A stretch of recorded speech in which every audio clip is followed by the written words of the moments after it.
They called it a harmonic realignment, a term so sterile it felt like it was designed to be forgotten the moment it was spoken.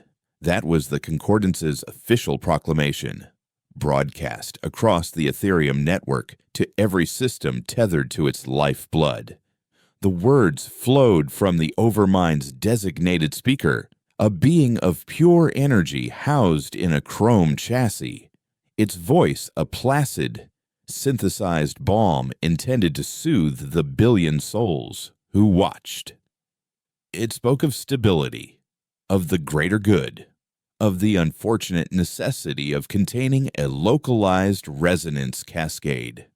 But I was in my Riftwalker, the silent wing, hanging in the void just beyond the quarantine perimeter, and I saw the truth. I saw them silence a world. I watched as the Concordance fleet, a perfect geometric formation of obsidian shards, wove a cage of null energy around the crystalline moon of Crystallos.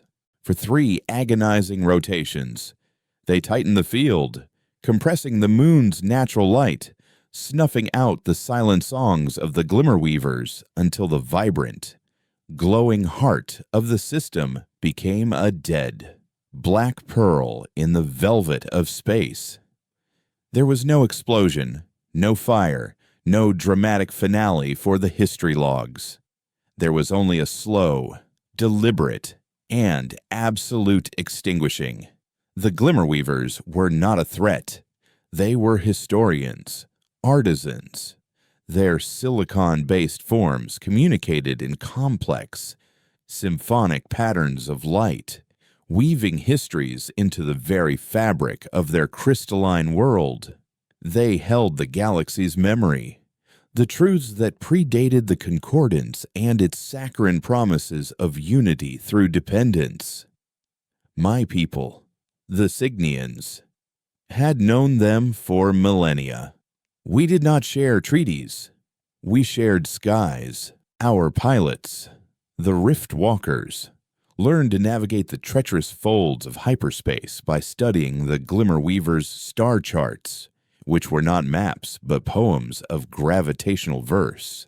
A specific chronomaster, whom I called Elder Lumen, had taught me how to feel the echoes of a star's passage, to listen to the whisper of a black hole's breath. He was my mentor. He was my friend. We had spoken. In my clumsy attempts at his language of light and his patient translations into our shared trade tongue of the universe's endless beauty, now that beauty was entombed. The Concordance claimed Crystallis' resonance was interfering with the Ethereum, the very source of FTL travel and communication that bound our civilizations. A lie. The Glimmerweavers were the network's memory, not a threat to its function. They refused to integrate their archives, to allow the Concordance to sanitize the past, and for that, they were silenced. I sat in my cockpit, my 4-fingered hands gripping the controls so tightly my talons nearly pierced the synthetic leather. My feathers, the iridescent plumage of a Signian skyhunter, were slicked down with a cold sweat.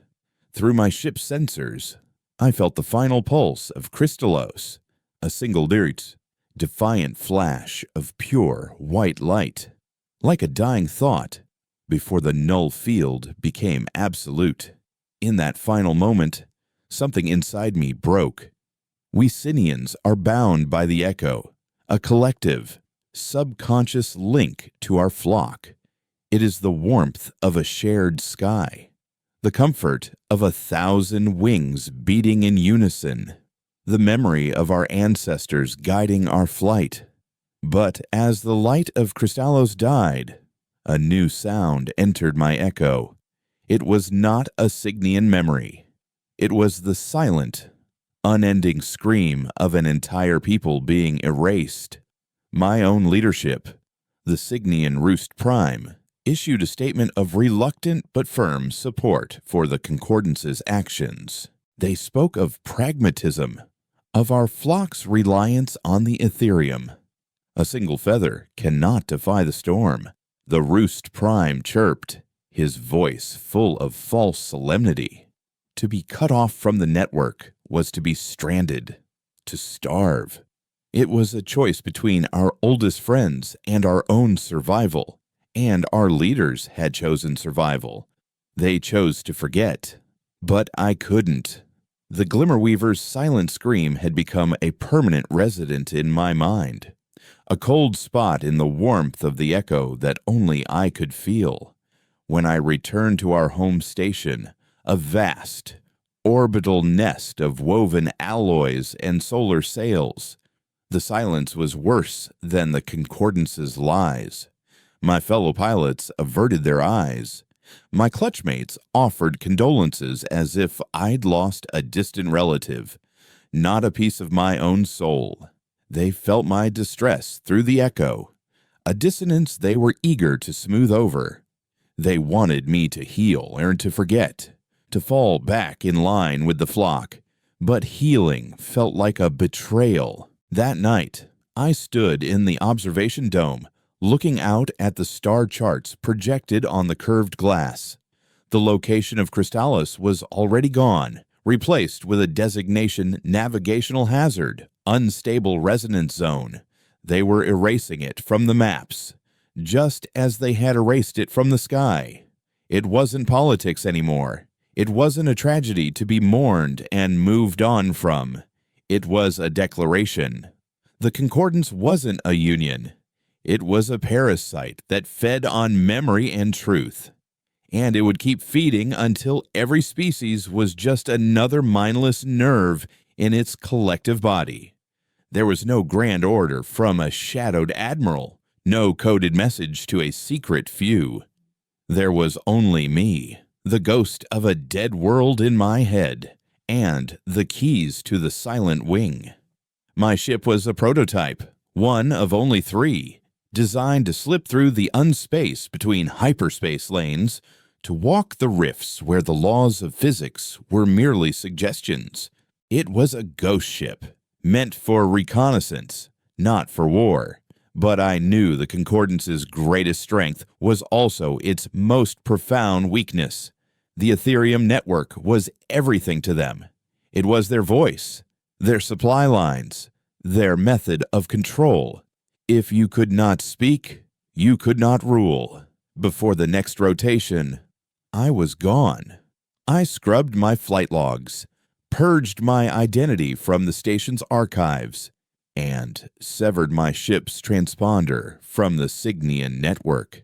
I cut myself from the flock, an act that was a spiritual death for a Signian. The warmth of the echo receded, leaving me utterly, terrifyingly alone with the Glimmerweaver's scream. But in that isolation, I found a clarity I had never known. Vengeance was a human word, a hot, messy thing. What I felt was colder, sharper. It was a duty. I wouldn't burn their worlds. I would not commit the same sin they had. I would simply do to them what they did to Crystallos. I would make them silent. Pulling up the master chart of the Ethereum network, I began to trace its intricate pathways of light and energy. It was beautiful, a web of interconnected stars. But I wasn't looking at the brilliant hubs, the fortified core worlds of the Concordance. I was looking for the spaces in between, the relay nodes in dead systems, the amplification conduits in forgotten nebulae, the nexus points that were so critical they were left unguarded, protected only by the sheer arrogance of their creators. I was a rift walker. I knew how to find the cracks in the universe. Now, I would become one. The Concordance thought they had created order by silencing a world. They were about to learn that true chaos is not born from a scream, but from the silence that follows. My name was Kalen of the Signian flock, but Kalen was gone. Now, I was just the echo of a dead moon, and I was going to make the galaxy listen. My first target was Relay Station Epsilon 9, a lonely speck of light in the vast emptiness of the Gorgon void. It wasn't a military outpost or a political center. It was nothing more than a glorified signal booster, a single automated station that bounced Ethereum transmissions between the Concordance's industrial core in the Cerberus sector and its newly colonized frontier worlds in the Hydra expanse. To the Concordance, it was a piece of forgotten plumbing, utterly insignificant. But I had studied Elder Lumen's poems of light, and I knew that the quietest streams often feed the greatest rivers. Epsilon 9 was a choke point. Its destruction wouldn't cripple the Concordance, not immediately.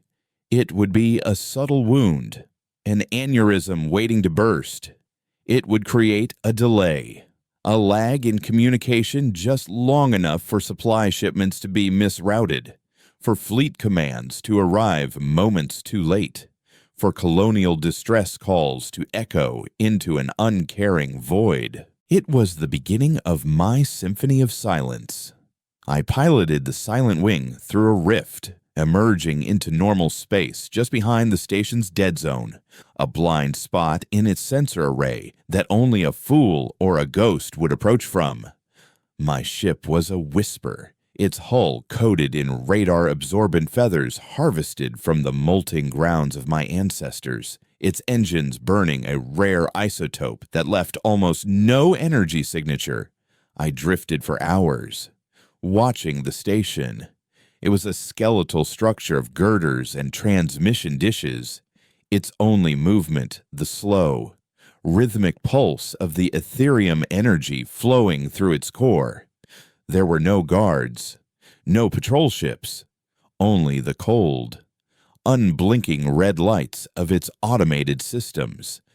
Arrogance. They believed their network was inviolable, that no one would dare touch even its most remote piece for fear of galactic excommunication. They had forgotten that when you take everything from someone, you also take away their fear. My plan was not to blow it up. Destruction is loud, and it leaves evidence. Silence is a far more insidious weapon. I deployed a limpet drone, a small, spider-like device I had modified myself. It scurried across the station's hull, attaching itself to the primary energy conduit. It didn't carry an explosive, it carried a virus, a piece of malicious code I designed with a singular purpose. Once inside the station systems, the virus would not cause a catastrophic failure. Instead, it would introduce a recursive loop into the transmission protocols. Outgoing signals would be received, logged, and then subtly corrupted. The data packets degraded by a fraction of a percent with each cycle. For a few days, no one would notice. A message would arrive with minor static. A data transfer would be a few kilobytes short, but over time, the corruption would compound. Orders would become gibberish. Star charts would become death traps. The voice of the Concordance would begin to stutter, to slur, to decay from within. I watched as the drone's light blinked green, confirming the viral upload. 8 minutes. That's how long it took to poison one of their arteries. As I prepared to slip back into the rift, a new signal appeared on my sensors. A Concordance patrol cutter, a lean, predator-like ship, had just dropped out of hyperspace. It was an unscheduled patrol, its trajectory aimed directly at my position. My heart hammered against my ribs. Had they detected me? Was it a trap I cut all remaining power, letting the Silent Wing drift like a piece of space junk? The cutter drew closer, its searchlights sweeping across the void. It was hailing the station, a standard identity check. The station, now infected, responded perfectly. Its transponder chirped back the correct codes. The cutter, satisfied, altered its course, preparing to move on. But then it stopped. It had detected something. A faint energy reading. Not from my ship, but from the station itself. My virus, as it integrated, had caused a microscopic power surge. A flicker so small it should have been dismissed as a sensor ghost. But this cutter's captain was either incredibly thorough or deeply paranoid. The ship turned, its weapon ports sliding open. They were going to investigate, to scan the station at close range. If they did, they would find my digital signature, my mission, my entire war of silence would be over before it truly began. I had two choices: run and hope I could outpace them to the nearest rift, or fight. The Silent Wing was a scout ship. It had a pair of light plasma cannons and a decent shield, but it was no match for a military-grade cutter. But Elder Lumen had taught me more than just navigation. He had taught me how to use the environment, how to see the unseen currents of space. And Epsilon 9 was surrounded by a dense field of micrometeoroids, remnants of a shattered moon. To a normal ship, it was a hazard to be avoided. To a Riftwalker, it was a weapon. I re-engaged the engines, but not to flee. I dove straight into the debris field, my ship's superior maneuverability allowing me to weave through the storm of rock and ice. The cutter, surprised by my sudden appearance and aggressive move, followed. Its captain, arrogant in his superior firepower, saw me as prey that had foolishly cornered itself. He fired a warning shot, a blast of plasma that vaporized an asteroid the size of my cockpit. He hailed me, demanding my surrender. I didn't respond. Instead, I rerouted all power from my weapons to my engines and my ship's specialized gravity anchor. As the cutter closed the distance, lining up a killing shot, I found what I was looking for: a massive iron core asteroid, easily 10 times the size of the enemy ship. Hurtling through the field on a predictable trajectory, I flew directly into its path. The cutter's captain must have thought I was committing suicide. But just as the shadow of the asteroid fell over my ship, I engaged the gravity anchor, latching my ship's own small gravitational field onto the rock. The sudden force was immense, slamming me back into my seat as the Silent Wing became an extension of the asteroid itself. Using my thrusters, I didn't just dodge the asteroid, I steered it. With a groan of protesting metal, I spun the massive rock, using its momentum to swing my ship around in a tight, impossible arc. The cutter, caught completely off guard, had no time to evade. The asteroid, now aimed like a battering ram, slammed into its side. The impact was silent, a flash of light and a spray of shattered metal. The cutter's shields collapsed, its hull buckled, and it began to tumble end over end, venting atmosphere into the void. I didn't stick around to watch it die. I disengaged the anchor, fired my main thrusters, and dove back into the nearest rift, the screams of the dying crew echoing in my mind, a terrible new harmony to the Glimmerweaver's silent cry. As I stabilized my ship in the chaotic currents of unspace, I looked at my hands. They were shaking. I had taken lives, something I had sworn I would not do. My war of silence had found its voice, and it was the sound of a dying ship. The cold, clean purpose I had felt was now stained with blood. I had wanted to be a ghost, a scalpel, but in my first act, I had become a hammer. The Concordance would now know that something was out there, hunting in the dark. They would call me a terrorist, a pirate, a murderer. They were not wrong. But as I set a course for my next target, a deep space communications hub that routed traffic for 3 entire sectors, I accepted the terrible truth of what I had become. To make them silent, I would have to make them scream first. The ghost had grown teeth. The rift was a maelstrom of non-color and warped physics, but for the first time, it offered no peace. The chaotic energies that usually soothed the sharp edges of my thoughts now seemed to amplify the new sounds in my head. The Glimmerweaver's silent, crystalline scream was a constant, a pressure wave of grief behind my eyes. But now it had company. The shriek of tortured metal as the Concordance cutter tore itself apart.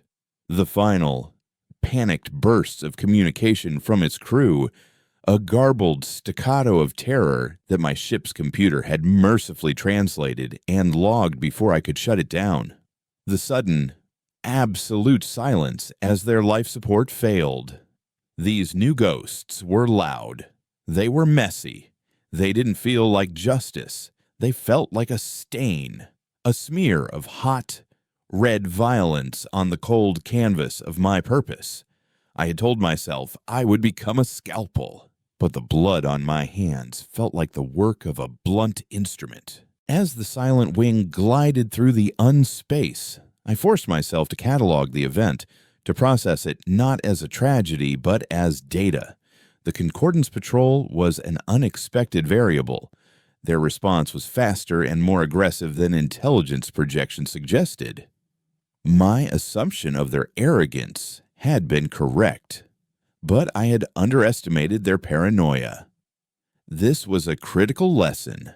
The Concordance was a beast that projected an image of calm, placid control, but beneath that serene facade, it was deeply, profoundly afraid of anything it could not catalog and command. My actions at Epsilon 9 had pricked it with a needle, and it had reacted by swinging a club. I had survived, but the ghost was no longer invisible. It had cast a shadow across the galaxy, in the sterile, light-drenched halls of Concordance Central on the Ecumenopolis of Meridian. Prefect Valerius reviewed the incident report. Valerius was human, a species the Concordance found both useful for its aggressive adaptability and irritating for its emotional volatility. She, however, possessed none of the latter. Her dark hair was pulled back into a severe, functional knot, and her eyes, the color of a winter storm, missed nothing. She stood before a holographic display, ignoring the two nervous sector analysts who flanked her. On the display, two seemingly unrelated events were juxtaposed. To the left, the final transmission log of the cutter Vigilance, ending in a chaotic burst of proximity alerts and catastrophic hull breach warnings. To the right, a cascading series of data corruption alerts originating from the Hydra Expanse, all tracing back to a single point of failure relay station Epsilon 9. The analysts had filed two separate reports. The first concluded that the Vigilance was destroyed by a previously uncatalogued pirate faction, likely operating out of the Gorgon Void. The second report blamed the data corruption on a solar flare that must have overloaded the relay's delicate systems. Coincidence is the cornerstone of incompetence. Valerius stated, her voice calm and devoid of inflection. She gestured a hand, and the holographic display zoomed in on the Vigilance's final sensor readings. The patrol reported a minor energy surge from the station moments before engaging an unidentified vessel. That surge is inconsistent with a solar flare, which would have left a much broader EM signature. It is, however, consistent with a localized, high-energy data transfer, a viral upload. She then switched the display to the debris analysis from the cutter's black box. Furthermore, the impact that crippled the Vigilance was not from a plasma bolt or a torpedo. The metallurgical signature on the hull fragments is that of a high-density, iron core asteroid. Our attacker did not outgun the Vigilance. It outflew it. It weaponized the environment. The analysts stared, their own conclusions crumbling under the weight of her logic. Valerius's mind worked like a concordant schematic, every piece connected, every function served a purpose. "We are not dealing with pirates," she continued, her gaze fixed on the void where the vigilance had died. "Pirates want cargo. They want recognition. This was quiet, efficient, and targeted. They didn't destroy the relay. They infected it. They didn't want to make a statement. They wanted to start a disease. We are dealing with an artist, a saboteur of immense skill and unique resources. Find me every ship in the Galactic Registry capable of that level of maneuverability in a high-density asteroid field. Cross-reference it with species known for astrogation skills that border on the precognitive, and put a priority alert on every primary Ethereum nexus in the surrounding 5 sectors. Our artist will want a larger canvas for their next piece." I needed to disappear. My ship was self-sufficient for long stretches, but its energy cells needed recharging and its matter fabricator needed raw elements. More importantly, I needed information. I needed to hear the first echoes of my symphony, to know if my actions were having the desired effect. So I set a course for the Penumbra, a hollowed-out asteroid city in a lawless system where the Concordance's light did not reach. The Penumbra was a tumor clinging to the side of a gas giant, a place of flickering neon, recycled air that tasted of metal and desperation, and secrets traded for currency or blood. It was the perfect place for a ghost to listen, docking the silent wing in a forgotten, unsurveilled cavern cost me 3 high-grade power cells, but it bought me anonymity. I donned a hooded cloak, the traditional garb of a Cygnian wanderer, and ventured into the chaotic corridors of the station. The air was thick with a dozen different atmospheres, the sounds a cacophony of languages and machinery. Here, no one cared about the echo, about the flock. They cared only about what you had and what they could take. I found a cantina in the station's grimy core, a place called the Void's End, where information flowed as freely as the fermented algae brew they served. I took a seat in a dark corner and simply listened. The rumors were already spreading. A freighter captain complained of a shipment of medical supplies meant for the colony on Cygnus X1 that had been mysteriously rerouted to a barren moon. A grizzled prospector spoke of star charts that had become unreliable, leading his crew on a week-long chase after a ghost deposit of rare minerals. They called it the hydrostatic, a creeping uncertainty that was making interstellar commerce a gamble. They blamed solar flares, concordance incompetence, and bad luck. No one suspected a deliberate act. Not yet. But then I heard it. A group of mercenaries, their armor scarred and their voices low, were talking about the Gorgon Void. They spoke of the concordance cutter that had vanished without a trace, and the priority bounties that had just been posted for any information on a non-standard vessel operating in the area. They called it the Gorgon Ghost. A ghost. The name was a cold comfort. It meant I was still a whisper, a mystery. But the bounties meant the Concordance was hunting in earnest, and the name Valerius was mentioned as the prefect in charge of the investigation. The name was unfamiliar, but the tone the mercenaries used when they said it, a mix of fear and respect, told me everything I needed to know. I had their attention. My next target, the Axon 7 Nexus, was now a far greater risk. It was the central nervous system for the entire galactic quadrant, a massive crystalline lattice of interconnected nodes that processed trillions of terabytes of data every second. It was the Concordance's brain, and after the incident at Epsilon 9, they had surrounded it with a fleet of warships. A direct assault was suicide, and another viral upload would be detected instantly. I needed a new approach.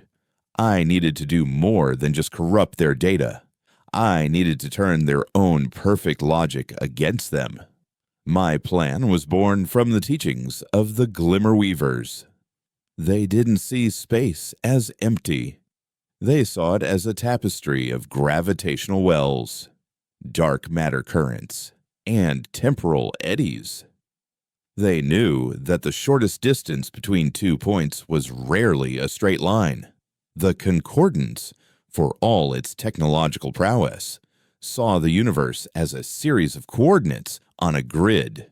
Their Ethereum network was a model of efficiency, always calculating the fastest, most direct route for every transmission. It was a beautiful system, a predictable one, and it had a flaw.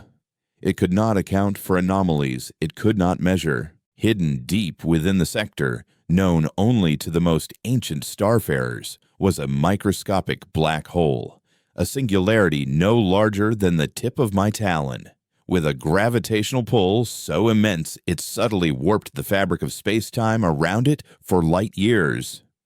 Concordance sensors would read the distortion as a minor gravitational anomaly, a background noise to be filtered out, but a Glimmer Weaver would have seen it for what it was, a wound in reality. My plan was not to destroy the Axon 7 Nexus. It was to reprogram it. I would infiltrate the core node and alter its primary routing tables, not with a virus, but with a new, perfect equation, an equation that accounted for the singularity. I would teach the Nexus to send its most critical data fleet movements, high-level communiques, financial transactions through that tiny, unseen distortion. To the Nexus's logic, this new route would appear infinitesimally faster, a masterpiece of efficiency. But every signal that passed through the singularity's event horizon would be subject to extreme time dilation. A message sent from Meridian might take 3 weeks to arrive at its destination, while a reply would take another 2. The Concordance's brain would still function, but it would be trapped in a permanent state of temporal confusion. It would be an enemy that could only react to threats that had already happened. Getting to the Nexus was the impossible part. The fleet was on high alert, so I didn't try to fly past them. I went through them. I found a massive ore hauler making its scheduled delivery of raw materials to the Nexus's fabricator units. In the shadow of a moon, I brought the Silent Wing to a near-perfect standstill and attached my ship to the hauler's underbelly with magnetic clamps. My hull profile masked by the freighter's own massive energy signature. For 3 days, I was a parasite, silent and still.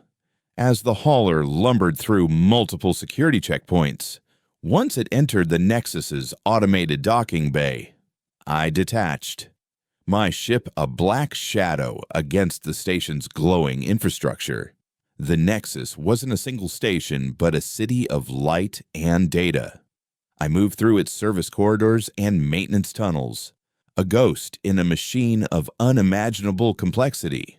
The infiltration was a blur of bypassing laser grids, spoofing security drones, and holding my breath as patrol ships slid past my cockpit view. Finally, I reached the core node, a sphere of pulsating energy that hummed with the collective consciousness of a billion souls. I had to work fast. I interfaced my ship's computer directly with the node, not hacking it, but speaking to it in its own language of pure mathematics. I introduced my new equation. The core's humming shifted in pitch as it processed the new data. It found my calculations to be flawless, my proposed routes to be superior. It began the process of rewriting its own fundamental protocols. It was working. A proximity alert blared through my cockpit.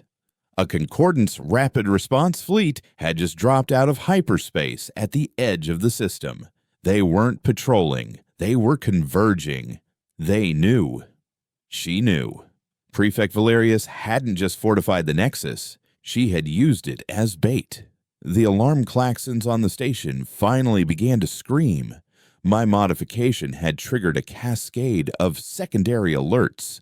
I had minutes, maybe seconds, before I was trapped.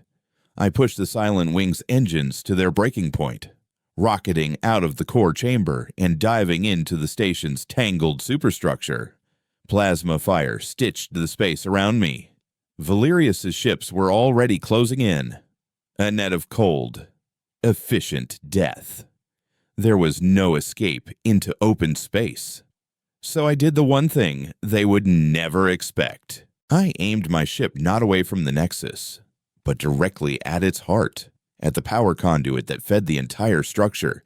But instead of firing, just as my ship was about to be vaporized by the raw energy, I triggered a micro-rift, a pinpoint fold in space-time that lasted less than a second. The universe twisted.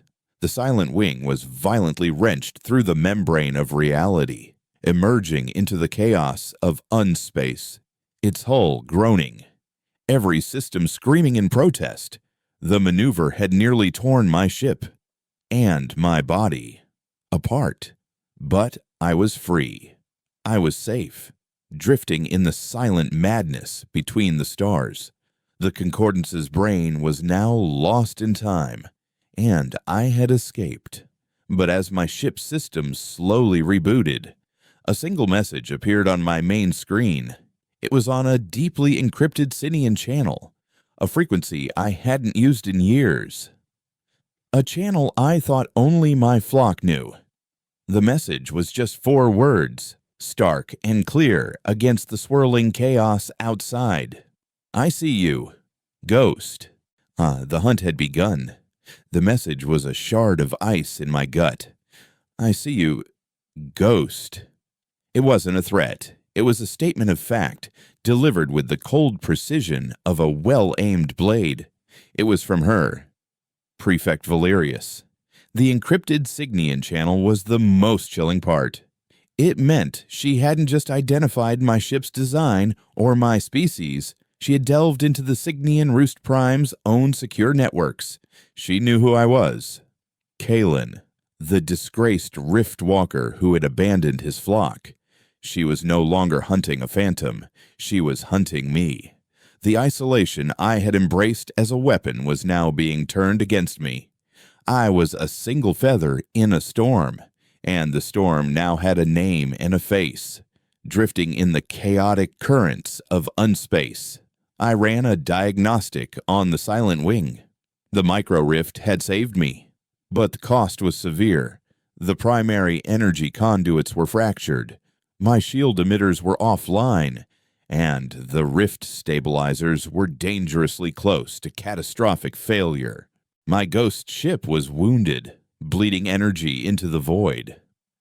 I was a hunter with a broken leg, and the alpha predator of the pack was on my trail. I couldn't stay in the rifts. The ship was too unstable.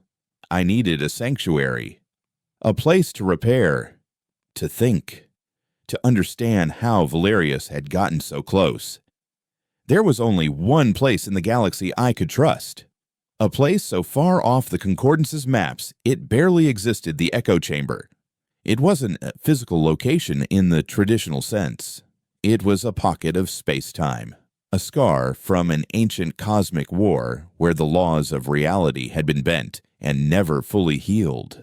Inside, the echo of my people, the collective psychic resonance of the Signian flock, was amplified 1,000-fold. It was a place of pilgrimage for our mystics, a place to commune with the memories of our ancestors. For a lone Signian, cut off from the flock, to enter it was considered suicide. The psychic noise would be overwhelming. a tidal wave of memory and emotion that could shatter a mind. But for me, it was the only option. The chamber's unique properties would mask my ship's energy signature completely, making me invisible to any concordance sensor. It was a desperate gamble. I would be hiding in the one place that represented everything I had lost. As I limped the silent wing toward the chamber's coordinates, the effects of my work at the Axon 7 Nexus began to ripple across the galaxy. The time dilation was a subtle poison, slow-acting but devastatingly effective. A concordance battle group, dispatched to quell an uprising in the Outer Rim, arrived 3 days after the colonial government had been overthrown and the rebels had vanished. A shipment of vital terraforming equipment, destined for a fledgling colony, was delayed by 2 weeks, arriving just as the planet's brutal winter set in, dooming the colonists to starvation. The Concordance's perfect, logical machine was beginning to seize up, its gears grinding against the friction of delayed time. On Meridian, Valerius stood before the High Council, a silent assembly of beings representing the oldest and most powerful species in the Concordance. She did not make excuses. She presented facts. The Saboteur. A Cygnian Riftwalker named Kalen has successfully compromised the Axon 7 Nexus, she stated, her voice echoing in the vast, silent chamber. He has introduced a temporal distortion into our core communications. The effect is a strategic delay, averaging 4.3 standard days on all high-priority transmissions. A murmur went through the council, a wave of disbelief and anger. The speaker, the Overmind's chrome-plated mouthpiece, tilted its head. Your failure is noted. Prefect, what is your solution? Valerius did not flinch. Kalen operates on a principle of asymmetric warfare. He attacks our infrastructure, our logic. He avoids direct confrontation. To defeat him, we must adopt his methods. We must attack not his ship, but his ideals. She brought up a new holographic display. It showed a crystalline moon, glowing with a soft, internal light. It was a perfect, beautiful replica of Crystallos. We have located another species, the Lumina, on the far side of the galaxy. Their physiology is remarkably similar to that of the Glimmerweavers.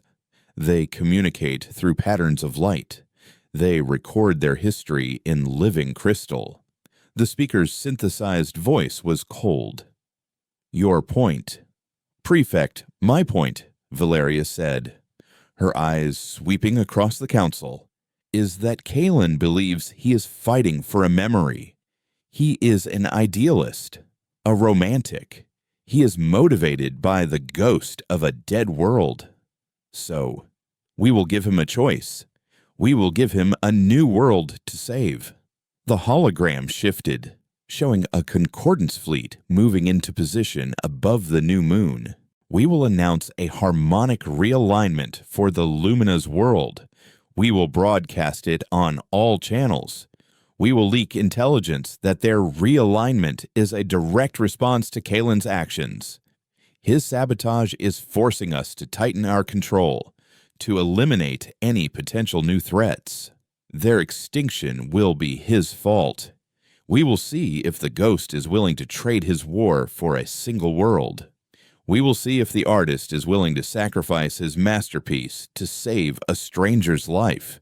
I made it to the echo chamber. The entrance was a shimmering tear in space, a wound that bled starlight. As I piloted the silent wing through the aperture, the universe dissolved.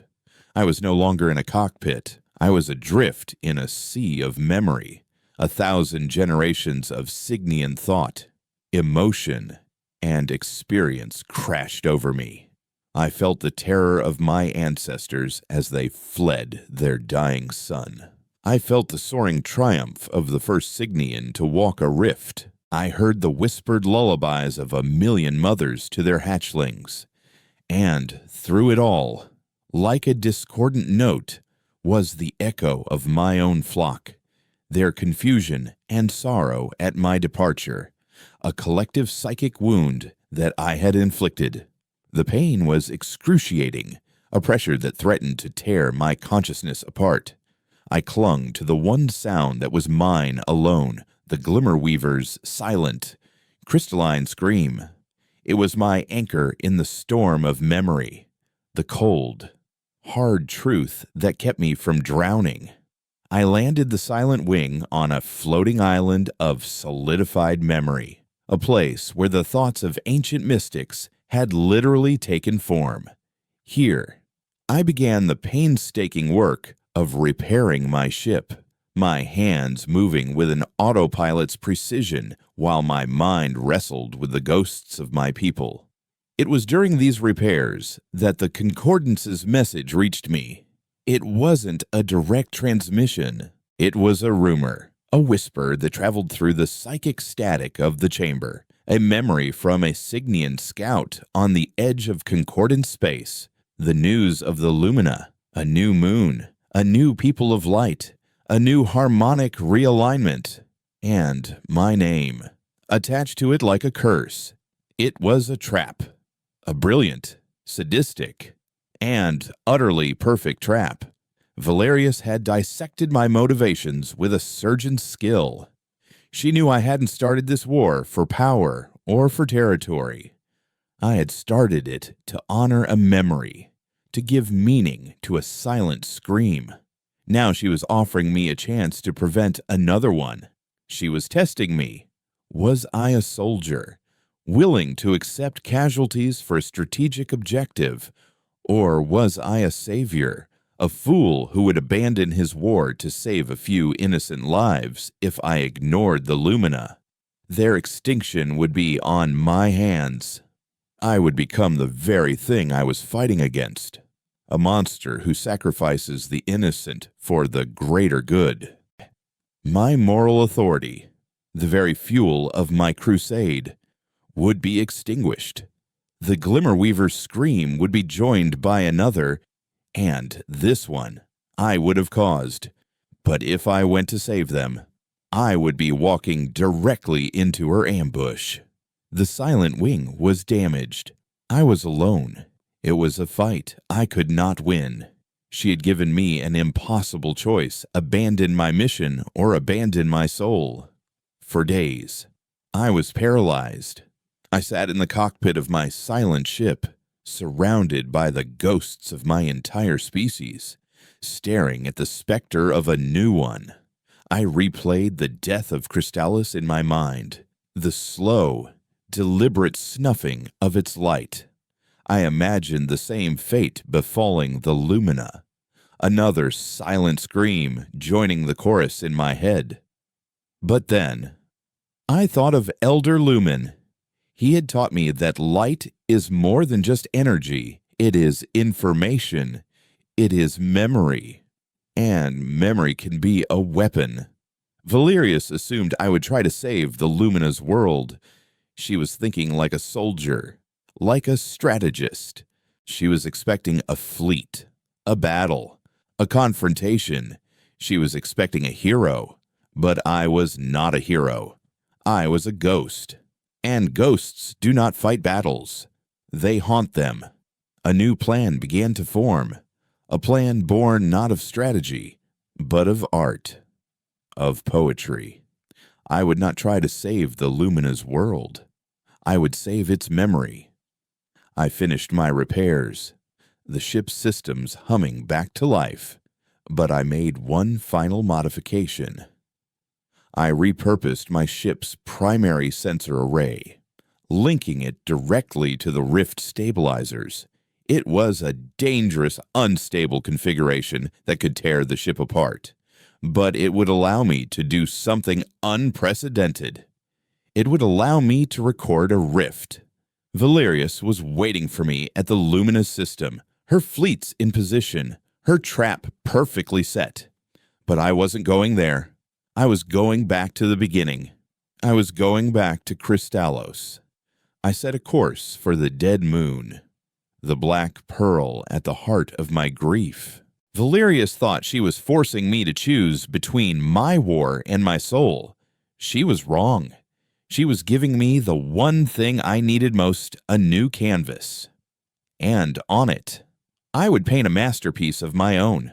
I would show the galaxy that you can silence a world, but you can never, ever erase its echo. The journey back to the Gorgon Void was a pilgrimage into my own private hell.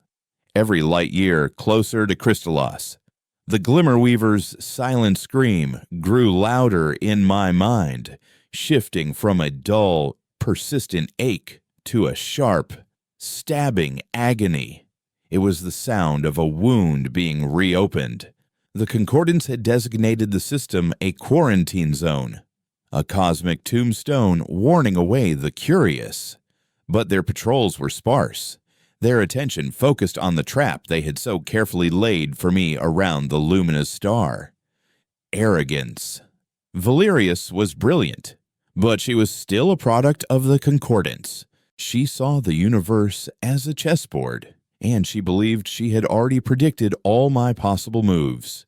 She never considered that I might choose to knock the board over entirely. I brought the Silent Wing out of the rift at the edge of the system, a black ship against a blacker void. In the distance, where the vibrant, singing heart of Kristallos should have been, there was only a perfect sphere of absolute nothingness. The null field was still active, a perpetual cage of silent energy.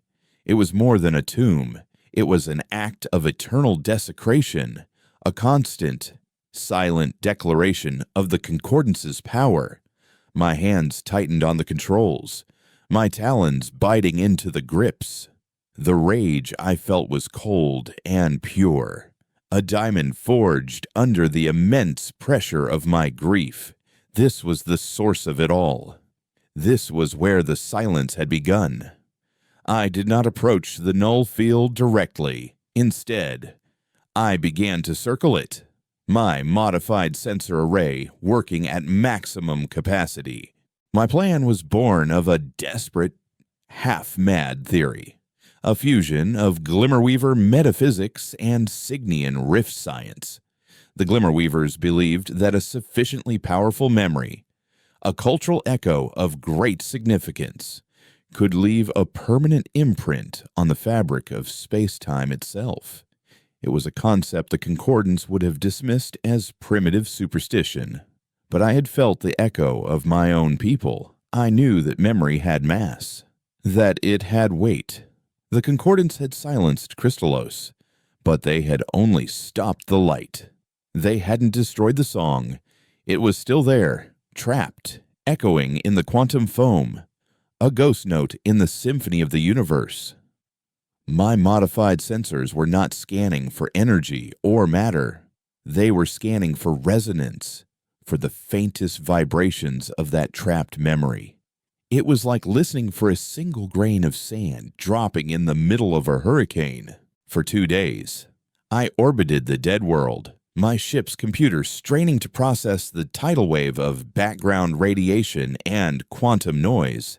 And then I found it. A flicker, a single, infinitesimally small deviation in the space-time continuum, a point where the null field's perfect geometry was warped by a fraction of a nanometer. It was the echo of Kristallos's final, defiant flash of light, the memory of its death rattle, still vibrating at the edge of reality. This was my target. I engaged the rift stabilizers, linking them to the sensor array. The ship began to shudder violently, the hull groaning in protest as I fed an immense amount of power into a system it was never designed to handle. I was not opening a rift to travel through. I was using the rift engine as a recording device. I was tuning it to the exact frequency of Kristallos's death scream, preparing to capture its echo. The process was agonizing. The ship felt like it was being torn apart from the inside out, and the psychic feedback from the echo was a physical blow, a wave of pure, concentrated grief that sent me reeling in my cockpit. I saw flashes of the Glimmerweaver's final moments, crystalline cities crumbling into dust, families of light huddling together as the darkness closed in, a billion voices singing one final, silent song of defiance. Tears streamed from my eyes, a rare and shocking thing for a Sinian, but I held the ship steady, my entire being focused on one single task record. After what felt like an eternity, it was done. A single, crystalline data shard, glowing with a soft, internal light, materialized in the ship's fabricator. It contained less than a second of raw data, the captured echo of a dying world. It was the most dangerous weapon in the galaxy. Across the stars, Prefect Valerius was growing impatient. Her trap was set. Her fleet, a collection of the Concordance's most advanced destroyers and hunter-killer frigates, lay in wait in the shadow of the Lumina's gas giant. Her intelligence analysts were monitoring all known hyperspace lanes. Her spies were listening for any rumor, any whisper of the Gorgon ghost's approach. But there was only silence. The ghost had vanished. Her subordinates suggested that Kalen had taken the bait and fled, that his crusade was over, that he had chosen to save his own life over that of the Lumina. No. Valerius countered, her gaze fixed on the glowing moon on her holographic display. An idealist does not abandon their ideals. They martyr themselves for them. He is not running. He is preparing. She felt a prickle of unease, a rare and unwelcome sensation. Kalen's silence was not the silence of fear. It was the silence of a predator that has found a new, unexpected angle of attack. She had laid a perfect, logical trap, and in doing so, she had become predictable. And in a war against an artist, predictability was a fatal flaw. She gave a new order. Recall the fleet, put the entire quadrant on high alert, and get me a direct, unbuffered link to the Ethereum broadcast network. Now.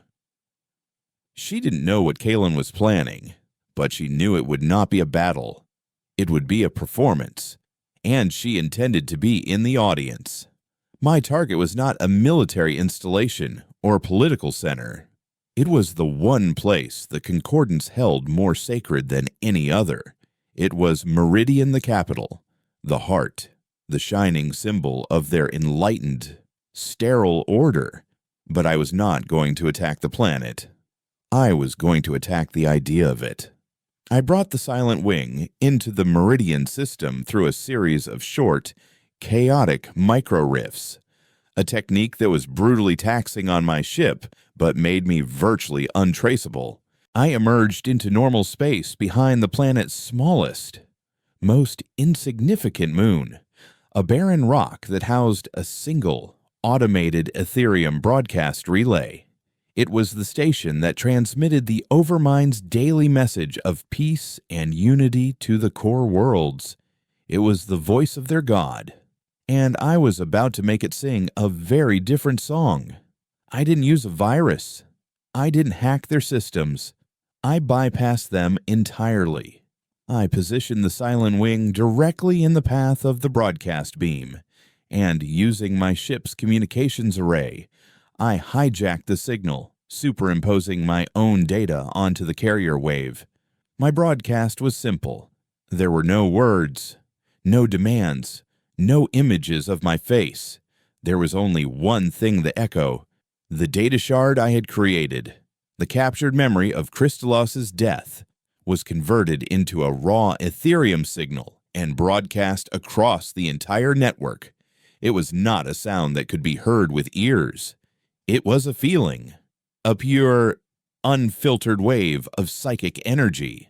It was the memory of a genocide, delivered directly into the minds of billions.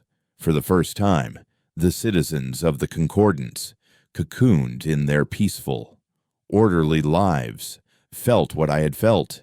They felt the silent, crystalline scream of a billion souls being extinguished at once. They felt the terror, the grief, the utter soul-crushing despair of a world being erased from existence. In the pristine plazas of Meridian, citizens cried out, falling to their knees, clutching their heads as the ghost of a world they never knew existed died inside their minds. On a dozen different worlds, the placid, synthesized voice of the Overmind was drowned out by a wave of collective, unexplainable sorrow. The illusion of the Concordance's benevolent peace was shattered, not by an explosion, but by a memory, a truth. On the bridge of her flagship, Valerius watched it happen. She felt the echo, the same wave of psychic agony that was washing over the core worlds. But in her, it did not produce sorrow. It produced a cold, hard, crystalline rage. He had not attacked her fleet. He had not tried to save the Lumina. He had turned his grief into a weapon and fired it at the heart of her civilization. He had made them feel it was a violation, an act of emotional terrorism on an unprecedented scale. "Trace the signal," she commanded, her voice dangerously calm. "He is close. He has to be. Triangulate his position and destroy him." The hunt was no longer a strategic imperative. It was personal. I didn't wait for them to find me. My message was delivered. The silence was broken. I pushed the Silent Wing's battered engines to their limit, diving back into the relative safety of a rift. The alarms on my console screaming a symphony of critical failures. The ship was dying. I had pushed it too far. But as I slipped into the chaos between worlds, I carried a new sense of peace. I had shared my burden. The Glimmerweaver's scream was no longer mine alone. It now belonged to everyone. The Concordance had built its empire on a foundation of forgotten truths. I had just given them a memory they would never be able to forget. The ghost had done more than haunt them. It had given them a ghost of their own. The war was no longer about silence. It was about memory. And I was just getting started. The chaos that followed the Echo broadcast was not the fire of open rebellion, but the slow, corrosive acid of doubt. In the sterile perfection of the Concordance, emotion had always been treated as a curable disease, a primitive impulse to be managed and suppressed. Now, a ghost had mainlined a plague of pure, undiluted grief into the heart of the Empire, and the symptoms were everywhere. On a dozen core worlds, productivity dropped as workers stared blankly at their consoles, haunted by a sorrow they could not name. Suicide rates, a metric the Concordance had proudly eradicated, spiked without warning. Species with latent empathic abilities were driven into catatonic states. The serene, logical order of their civilization had been contaminated by a single, unbearable truth. The Concordance's response was swift and brutal. It was a policy Valerius personally implemented, a doctrine she called the Iron Silence. All public forums were suspended. Intersystem travel was heavily restricted. Empathic species were placed under mandatory meditative quarantine. The Overmind's daily broadcasts no longer spoke of unity and peace. They were replaced with cold, repetitive loops of logical axioms and mathematical constants. A desperate attempt to drown out the emotional static with a tidal wave of pure, sterile data. They were trying to forget, to force an entire civilization into collective amnesia. But memory, once unleashed, is not so easily caged. Valerius knew this. She knew the iron silence was a temporary measure, a tourniquet on a hemorrhaging wound. To truly restore order, she had to destroy the source of the contagion. She had to kill the ghost. I was hiding in the graveyard of a forgotten war, a nebula choked with the shattered hulls of ancient, pre-concordance flagships. The silent wing was barely functional, a wounded bird with a broken wing. I had managed to patch the rift stabilizers and restore minimal power, but my ship would never again walk the rifts with the grace it once had. I was trapped in normal space, a fugitive in a galaxy that was now actively hunting me. I spent my days listening to the Ethereum network, watching the concordance tear itself apart in its efforts to heal the wound I had inflicted. I had succeeded beyond my wildest imaginations. I had given them the Glimmerweaver's memory. But as I watched the iron silence descend, a cold dread began to settle in my heart. I had shown them the truth of their cruelty, and in response, they had become even crueler. I had not inspired a revolution. I had given a tyrant a justification for tightening the chains. It was a hollow, bitter victory. And then, Valerius made her final move. The message came not through the Ethereum, but through the one channel she knew I would be listening to, the faint, psychic static of the Signian echo. She quarantined my home system. A fleet of her most advanced hunter-killer ships formed a perfect, inescapable cage around the Signian Roost Prime. She did not issue a threat. She did not need to. The image of Crystallos's null field, now seared into the consciousness of the galaxy, was threat enough. The message was clear. The flock would pay for the feather that had flown astray. My people, who had condemned my actions and cast me out, were now her hostages. The choice she had given me before my war or a single world was a test. This was a checkmate. She knew I could not allow my own people, my own clutchmates, to be silenced. She had finally found a way to force the ghost out of the shadows. There was no other choice. I sent her a single, encrypted message from a derelict freighter's emergency beacon. I told her the name of a place and a time. Not a military outpost, not a strategic nexus, but the one place that represented the heart of her philosophy, the observation dome of Concordance Central on Meridian, overlooking the capital city I had so recently terrorized. I would meet her there, alone. It was an act of absolute surrender, the final, desperate move of a cornered king. The day of the meeting, the sky over Meridian was a sterile, perfect blue. From the observation dome, a hemisphere of flawless crystal perched atop the tallest spire of the city, the view was breathtaking. The city was a monument to order, a perfectly geometric landscape of white towers and silent, gliding vehicles. But I could feel the tension beneath the surface, the faint, psychic hum of a billion minds still reeling from the echo of a scream. I stood in the center of the vast, empty room.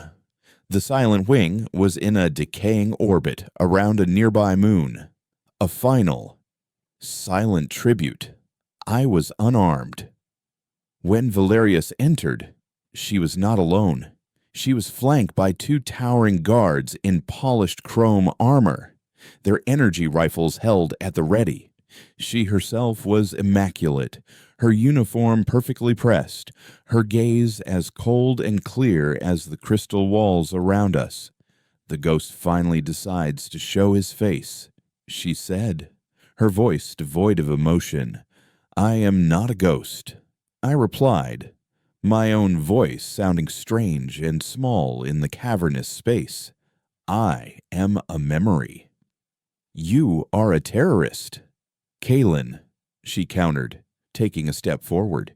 "You have inflicted a plague of irrational grief upon this galaxy. You speak of memory, But all you have created is pain. Pain is a part of memory. Prefect, I said, meeting her gaze. It is the price of truth. Your concordance offered peace by erasing the past, by pretending the pain didn't exist. You built a beautiful silent cage and told everyone it was a garden. And you would have us live in a wilderness, she shot back, her voice rising for the first time. A chaos of competing emotions and painful histories. Order is not a cage. It is a shield that protects us from the barbarism you seem so eager to unleash. That shield is a lie, I said softly. You didn't shield Crystallos. You silenced it because its history contradicted the one you wanted to write. I took a deep breath. But you were right about one thing. I am an idealist, and I knew that simply showing you the pain wouldn't be enough.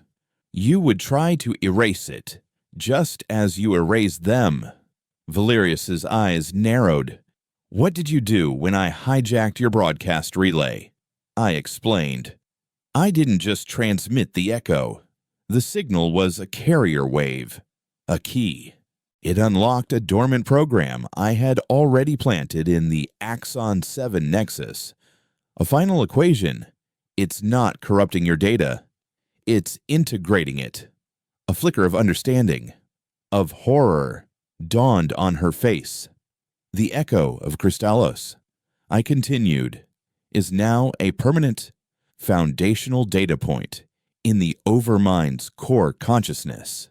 It cannot be erased. It cannot be quarantined. It can only be processed. The memory of your greatest sin is now a part of your God's mind, forever. You wanted a logical or sterile universe. I have given your machine a scar, a soul. For the first time, Valerius was speechless. I had not defeated her fleet or broken her armies. I had poisoned her philosophy at its source. Her god of pure logic was now infected with an illogical, unbearable grief. The iron silence could not last. The concordance would have to evolve, to reconcile its logic with this new, undeniable emotional truth, or it would collapse under the weight of its own hypocrisy. Kill him, she finally whispered, her voice a ragged, defeated rasp. The Chrome guards raised their rifles. I did not flinch. I had known this was the only way it could end, but I had one final performance. As the rifles charged, I closed my eyes and reached out, not with a weapon, but with my mind. I let go of the Glimmerweaver's scream, let go of the anger, the grief, the vengeance, and I opened myself completely to the Signian echo. I surrendered my own consciousness, my life, my memories, the sight of Elder Lumen's light, the feel of the wind beneath my wings, the cold loneliness of the rifts, the bitter taste of my crusade, and I broadcast it all, my entire being, into the Ethereum. It was my last message, my final testament. A bright, searing flash of light filled the dome. Years later, the concordance endured, but it was changed. The iron silence had eventually given way to a period known as the Great Reckoning. The Overmind, grappling with the memory embedded in its core, had begun to issue new directives that spoke not just of order, but of empathy, of memory, of atonement. Valerius was gone, quietly reassigned to a forgotten sector, unable to serve a system that had embraced the very flaw she had dedicated her life to eradicating. Harmonic realignments were now a thing of the past, replaced with a new, uncertain policy of integration. The silence had been broken. It was not a perfect peace. It was a messy, complicated, and often painful one, but it was a true one. In the Sinian system, a young Riftwalker pilot guides her ship through the chaotic currents of unspace. She is flying a new class of vessel, the Kalen-class scout ship. As she navigates the shimmering folds of reality, she feels the familiar, comforting warmth of the flock's echo. But sometimes, when the currents are just right, she feels something else. A faint, distant whisper in the psychic static. It is not a scream. It is a song, a quiet symphony of crystalline light and soaring wings, a memory of a ghost who taught the galaxy that some truths can only be written in silence, and that the most powerful echo is the one that reminds you to remember.